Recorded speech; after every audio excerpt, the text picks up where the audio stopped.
नमस्ते दोस्तों, स्वागत है आपका आपके अपने YouTube चैनल ट्रेंडिंग स्टॉक्स में। कल 13 दिसंबर फ्राइडे का दिन, कल के दिन के लिए कुछ स्टॉक्स को हमने इंट्राडे ट्रेडिंग के पॉइंट ऑफ व्यू से आइडेंटिफाई किया है। तो चलिए इन तीनों स्टॉक्स को एक एक करके स्टडी करते हैं और समझने की कोशिश करते हैं कि इन स्टॉक्स को हमने क्यों सिलेक्ट किया है। अगर चैनल पर पहली बार आए तो बेल आइकन प्रेस करके चैनल को सब्सक्राइब कर दीजिएगा, ताकि इस वीडियो में हम जो पूरा एनालिसिस आपको सिखाया, हम आपको स्टॉक्स नहीं बताते, हम आपको एनालिसिस बताते हैं। वो एनालिसिस पूरा का पूरा आपको समझ में आएगा और इस तरीके के आपको इंट्राडे स्विंग पोजीशन के सारे वीडियोस मिलते रहेंगे, सेक्टरल एनालिसिस के वीडियोस मिलते रहेंगे। तो आपकी ट्रेडिंग की जो लर्निंग है वो बेटर हो पाएगी और अच्छे खासे ट्रेड्स आप आने वाले टाइम में ले पाएंगे। तो चलिए, सब्सक्राइब कर दिया होगा अपने चैनल को और वीडियो को लाइक भी कर दिया होगा। तो लेट्स स्टार्ट द वीडियो। तो पहला स्टॉक है हमने जो सिलेक्ट किया है वो ग्लेक्सोस्मिथ फार्मा। अब ग्लेक्सोस्मिथ फार्मा हमने क्यों सिलेक्ट किया है, डेली टाइम फ्रेम पर मैंने चार्ट्स को रखा है और डेली टाइम फ्रेम पर अगर मैं यहाँ पर ये लेवल ड्रॉ करूं तो आपको दिखेगा कि स्टॉक ने यहाँ पर जब ये बड़ी ग्रीन कैंडल बना करके ब्रेकआउट देने की कोशिश करी, उसके नेक्स्ट इमीडिएट डे एक गैप क्रिएट किया। अब ये गैप एक कांस्टेंट सपोर्ट की तरह एक्ट करते आ रहा है इस स्टॉक के लिए। आप देख सकते हैं मल्टीपल टाइम स्टॉक ने इस लेवल पर सपोर्ट लिया है और फिर एक बाउंस बैक दिखा। अभी रिसेंटली ये स्टॉक वापस एग्जैक्टली इसी लेवल पर आकर के रुक चुका है, सपोर्ट ले रहा है। अब यहाँ से कल के दिन में ये हो सकता है कि या तो ये स्टॉक सपोर्ट लेकर के ऊपर की तरफ बाउंस बैक दिखाएगा, या तो फिर ये मल्टीपल टाइम टेस्ट करने की वजह से वीक हो चुका है सपोर्ट लेवल और स्टॉक इस लेवल को ब्रेक डाउन दे देगा। इन ईदर केस हमें बहुत बढ़िया बाइंग साइड या सेलिंग साइड के ऊपर ट्रेड देखने को मिल सकता है। हम इंट्राडे में कभी भी मार्केट्स को, स्टॉक्स को प्रिडिक्ट करने की कोशिश नहीं करते हैं कि वो किस डायरेक्शन में जाता है। हम ऐसे स्टॉक्स को पकड़ते हैं जिनका ऊपर या नीचे जाने की प्रोबेबिलिटी एग्जैक्टली सेम होती है, मतलब क्रूशियल सपोर्ट या रेजिस्टेंस लेवल पर आकर के रुके हुए स्टॉक्स।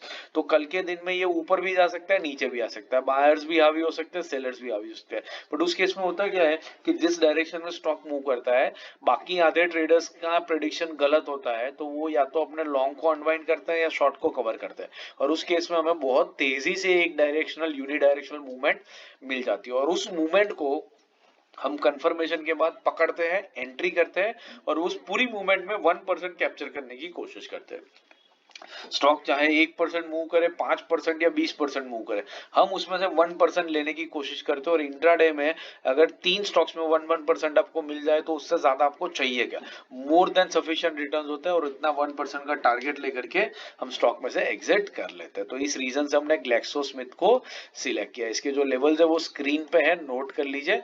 2313 के ऊपर निकलता है तो बाइंग करेंगे इंट्राडे में, 2295 के नीचे आता है तो इंट्राडे में सेलिंग करेंगे। 10 रुपीज का स्टॉप लॉस रहेगा और 1% का टारगेट रहेगा।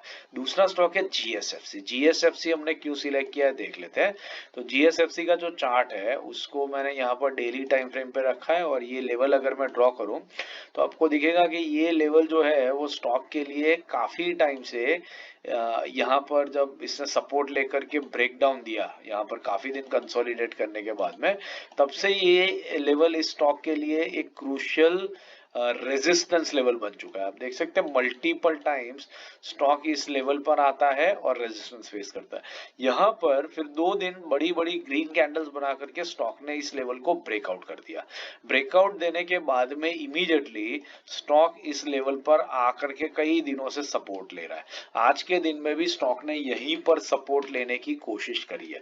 अब कल के दिन में या तो सपोर्ट लेकर के स्टॉक बाउंस बैक दिखाएगा और बाइंग साइड पे बढ़िया ट्रेड देगा, या तो फिर ये स्टॉक नीचे आ जाएगा, ब्रेकडाउन दे देगा और सेलिंग साइड पे बढ़िया ट्रेड देखने को मिल सकता है। इधर केसेस दोनों तरफ हमें एक ट्रेड डेफिनेटली देखने को मिलेगा और जिस डायरेक्शन में स्टॉक जाएगा हम उसके पीछे पीछे चलेंगे और हमारा 1% लेकर के निकल लेंगे। तो 1% के लिए जो टारगेट्स है वो नोट कर लीजिए। 219.80 के ऊपर बाइंग करेंगे, 218 के नीचे सेलिंग करेंगे इंट्राडे में, 1% का टारगेट रहेगा और 1 रुपी का स्टॉप लॉस लगेगा। तीसरा और आखिरी स्टॉक है हेवल्स इंडिया। हेवल्स इंडिया हमने क्यों सिलेक्ट किया देख लेते हैं। डेली टाइम फ्रेम के ऊपर चार्ट लगा हुआ है और यहाँ पर अगर मैं ये लेवल ड्रॉ करूं तो आपको लंबी अवधि में दिखेगा कि ये स्टॉक ने इस लेवल पर मल्टीपल टाइम्स सपोर्ट लिया है, यहाँ पर सपोर्ट लिया है, उसके बाद फिर वापस यहाँ पर सपोर्ट लिया और ये सपोर्ट्स लेने के बाद में स्टॉक ने यहाँ पर इस लेवल को ब्रेक डाउन दे दिया। ब्रेक डाउन देने के बाद ये सपोर्ट लेवल स्टॉक के लिए एक रेजिस्टेंस लेवल बन चुका है, जिसके ऊपर स्टॉक ने मल्टीपल टाइम्स रेजिस्टेंस लिया और पिछले 2 दिन से भी इसी लेवल पर आकर के स्टॉक क्लोजिंग दे रहा है। अब कल के दिन में मल्टीपल टाइम टेस्ट करने की वजह से अगर ये लेवल वीक हो गया है तो स्टॉक इसको ब्रेकआउट दे देगा और ऊपर की तरफ बाइंग साइड पे बढ़िया ट्रेड देखने को मिलेगा। और अगर ये रेजिस्टेंस फेस करके नीचे आ जाता है तो इंट्राडे में हमें बढ़िया सेलिंग साइड का ट्रेड देखने को मिलेगा। इन ईदर केसेस हमें दोनों तरफ एक ट्रेड डेफिनेटली देखने को मिलेगा। बाइंग साइड का ट्रेड ज्यादा लग रहा है, लेकिन बाइंग साइड पर जाए तो भी ठीक है, सेलिंग साइड पे आए तो भी ठीक है। हम जिस डायरेक्शन में स्टॉक जाएगा उस डायरेक्शन में हमारा ट्रेड लेंगे और हमारा 1% का टारगेट उसमें से निकालने की कोशिश करेंगे। इस रीजन से हमने इस स्टॉक को सिलेक्ट किया। लेवल जो है वो स्क्रीन पे है, नोट कर लीजिए। 1765 के ऊपर निकलता है तो बाइंग करेंगे, 1750 के नीचे आता है तो इंट्राडे में सेल करेंगे। 1% का टारगेट रहेगा और 7 रुपीज का स्टॉप लॉस लगाएंगे। आशा करता हूँ ये वीडियो आपको पसंद आ रहा है, ये स्टॉक सिलेक्शन का लॉजिक आपको समझ में आ रहा है, पसंद आ रहा है तो वीडियो को लाइक जरूर कीजिएगा, अपने दोस्तों के साथ वीडियो को शेयर भी जरूर से कीजिएगा। बाकी इंट्राडे स्विंग, पोजिशनल और सेक्टर एनालिसिस के वीडियोस मैंने स्क्रीन पे रख दिए, इनको देखिए, मार्केट सीखते रहिए, मार्केट से पैसा कमाते रहिए and have a wonderful trading day tomorrow.